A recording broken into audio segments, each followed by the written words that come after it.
Hey there YouTube! I figure I should probably start this episode with G'day and Happy Australia Day. Following on from the midweek episode about Instagram, I thought I should do the same for Facebook, as the risks are the same, but the solution is managed a bit differently.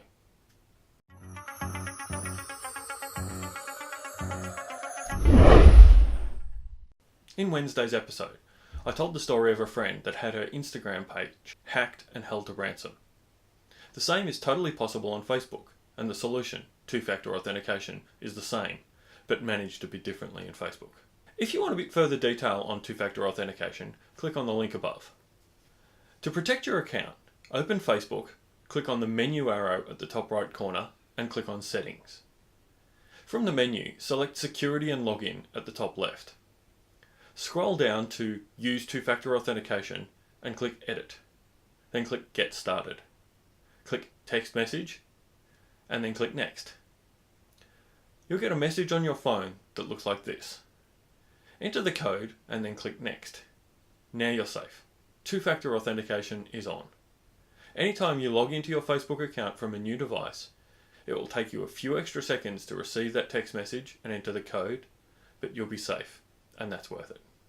While we're here, there's a few other things that Facebook lets you do to secure your account. Scroll down and find Get Alerts about unrecognized logins. Click Edit and turn on notifications, Messenger and email to be notified if a new device logs in.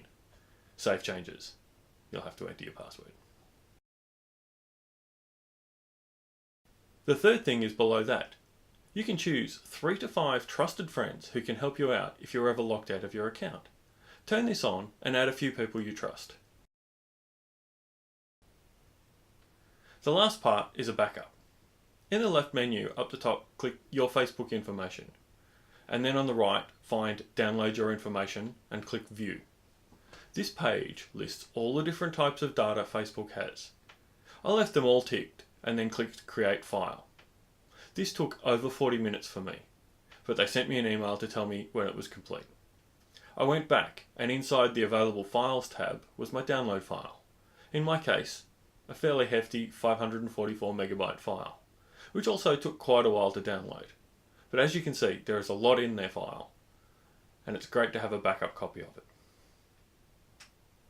Spread the word. Share this to your network. People need to secure their accounts.